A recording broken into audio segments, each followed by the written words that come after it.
Good morning बच्चों, कैसे हैं आप लोग। उम्मीद करता हूं कि आप लोग अच्छे होंगे।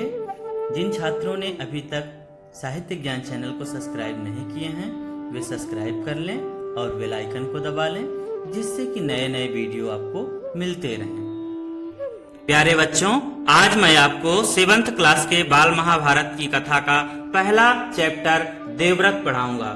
बच्चों, गंगा एक सुंदर युवती का रूप धारण किए नदी के तट पर खड़ी थी। उनके सौंदर्य और नवयौवन ने राजा शांतनु को मोह लिया था। एक दिन गंगा एक महिला का रूप धारण करके नदी के किनारे खड़ी थी और उनको देख करके राजा शांतनु मोहित हो गए और उनके सामने परिणय का विवाह का प्रस्ताव रखा।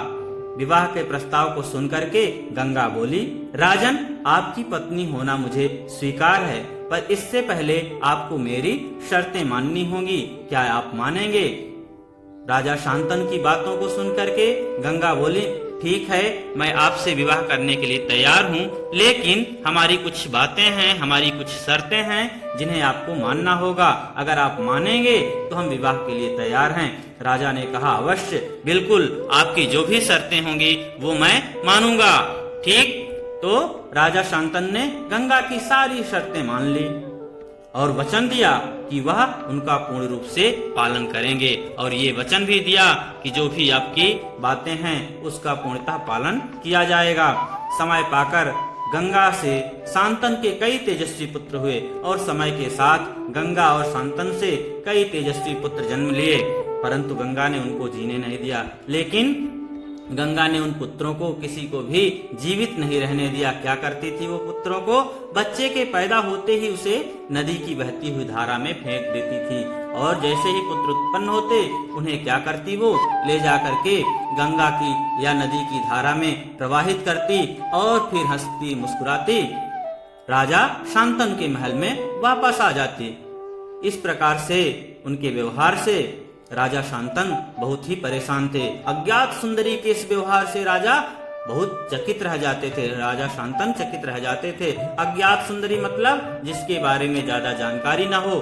तो गंगा के बारे में राजा शांतनु को ज्यादा जानकारी नहीं थी कि ये कौन है, और उनके इस व्यवहार से वो आश्चर्यचकित थे, बहुत ही आश्चर्य में रहते थे। उनके आश्चर्य और क्षोभ का पारावार न था। उनके आश्चर्य और उनके क्रोध का कोई अंत नहीं था। शांतनु लेकिन वचन दे चुके थे, शांतनु वचन दे चुके थे, इस कारण मन महसूस कर रह जाते थे। लेकिन उन्होंने उन्हें वचन दिया था कि ठीक है, विवाह के समय गंगा ने कुछ शर्तें रखी थी। उस शर्त ये थी कि आप मुझसे विवाह कर रहे हैं तो सिर्फ आपका संबंध मुझसे होगा, और जो भी पुत्र उत्पन्न होंगे उनसे आपका कोई मतलब नहीं होगा, और उनके साथ चाहे मैं जिस प्रकार का व्यवहार करूं आप उसके बारे में कुछ नहीं कहेंगे। इस प्रकार की शर्तें गंगा ने शांतनु के सामने रखा था। इसलिए शांतनु अपने वचन में बंधे हुए थे, अपने बातों में बंधे हुए थे, इसलिए वो कुछ भी नहीं कह पा रहे थे। मन में जो भी बातें थी मन में ही दबा कर रह जा रहे थे, मन मशोष कर रह जा रहे थे, अर्थात मन की बातों को मन में ही दबा करके रह जा रहे थे। 7 बच्चों को गंगा ने इसी भांति नदी की धारा में बहा दिया था, और गंगा क्या करती, अभी तक जो 7 बच्चे उत्पन्न हुए थे सभी को गंगा की धारा में या नदी की धारा में वो प्रवाहित कर दे रही थी। 8वां बच्चा पैदा हुआ, और जब 8वां पुत्र पैदा हुआ तो गंगा उसे भी लेकर नदी की तरफ जाने लगी। जब 8वां पुत्र उत्पन्न हुआ तो उसे भी गंगा लेकर के नदी की तरफ जब जाने लगी तो शांतनु से ना रहा गया। तो इस बार शांतनु चुप नहीं रह पाए, वो बोल उठे, बोले, माँ होकर अपने बच्चों को अकारण ही क्यों मार दिया करती हो? आप माता हो करके भी इतने भोले वाले छोटे बच्चों को क्यों तुम मार दिया करती हो, क्यों नदी में फेंक दिया करती हो? और ये चीजें तुम्हें शोभा नहीं देता, यह घृणित व्यवहार तुम्हें शोभा नहीं देता। इस प्रकार का जो तुम व्यवहार करती हो, छोटे बच्चों को मार देती हो, गंगा में प्रवाहित कर देती हो, इस प्रकार का तुम्हारा व्यवहार सही नहीं है।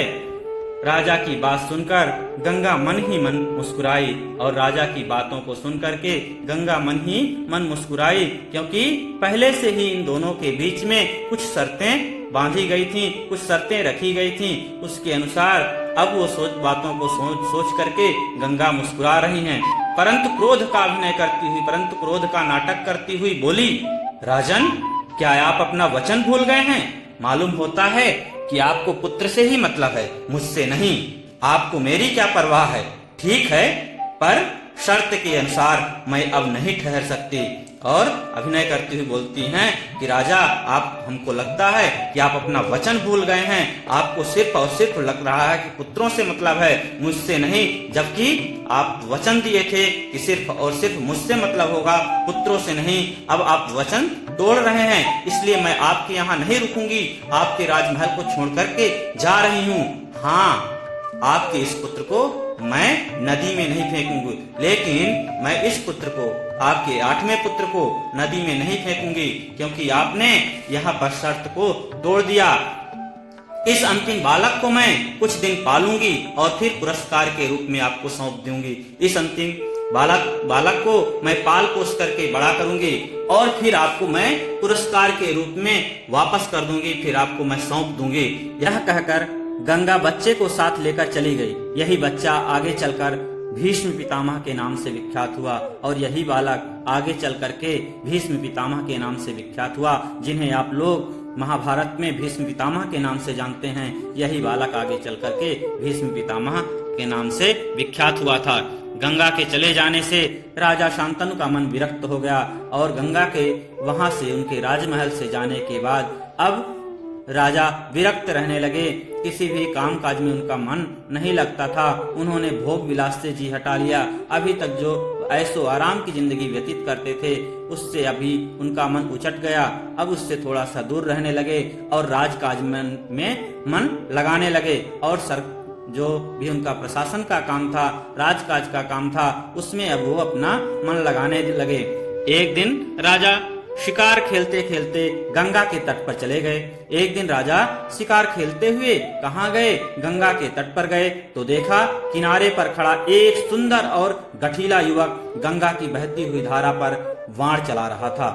और उन्होंने देखा कि गंगा के किनारे एक सुंदर मजबूत शरीर का एक बालक गंगा की बहती हुई धारा में वाण चला रहा है, वाणों की बौछार कर रहा है और वाणों की बौछार से गंगा की प्रचंड धारा एकदम रुकी हुई थी। और उसके वाणों की बौछार से क्या हो रहा था कि गंगा की जो तेज धारा थी, प्रचंड धारा थी, तेज धारा थी, वो भी रुकी हुई प्रतीत हो रही थी। यह दृश्य देखकर राजा शांतनु दंग रह गए। इस दृश्य को देख करके राजा शांतनु बहुत ही आश्चर्यचकित हुए। इतने में ही राजा के सामने स्वयं गंगा आकर उपस्थित हो गईं। इतने में गंगा फिर से उनके सामने आईं और गंगा ने युवक को अपने पास बुलाया और बोली, राजा से बोली। गंगा क्या की? जो वहां पर युवक था, जो गंगा की धारा में तीर चला रहा था, उस युवक को बुलाई और राजा से बोली, राजन, पहचाना मुझे और इस युवक को? आपने हमें और इस बालक को पहचाना कि नहीं? यही आपका और मेरा 8वां पुत्र देवव्रत है। यही आपका और मेरा 8वां पुत्र देवव्रत है। महर्षि वशिष्ठ ने इसे शिक्षा दी है और महर्षि वशिष्ठ ने इसको शिक्षा दीक्षा दी है। शास्त्र ज्ञान में शुक्राचार्य और रण कौशल में परशुराम ही इसका मुकाबला कर सकते हैं। शास्त्रों के ज्ञान में शुक्राचार्य और रण कौशल के अगर क्षेत्र में देखा जाए, युद्ध कौशल के क्षेत्र में देखा जाए, तो परशुराम ही इनका मुकाबला कर सकते हैं। यह जितना कुशल योद्धा है, यह जितना बहादुर योद्धा है, उतना ही चतुर राजनीतिज्ञ भी है और यह उतना ही चतुर राजनीति के क्षेत्र में चतुर और चालाक है। आपका पुत्र मैं आपको सौंप रही हूँ और ये पुत्र आपका मैं आपको सौंप रही हूँ। अब ले जाइए इसे अपने साथ और आप इसे अपने साथ ले जा सकते हैं। गंगा ने देवव्रत का माथा चूमा और आशीर्वाद देकर राजा के साथ उसे विदा कर दिया। गंगा अपने पुत्र देवव्रत का माथा मस्तक चूम करके आशीर्वाद दिया और राजा शांतनु के साथ उसे विदा कर दिया। क्लास यहीं पर समाप्त होती है। आप हमारे चैनल साहित्य ज्ञान को सब्सक्राइब करें, लाइक करें और अपने साथियों के बीच में शेयर करें। धन्यवाद।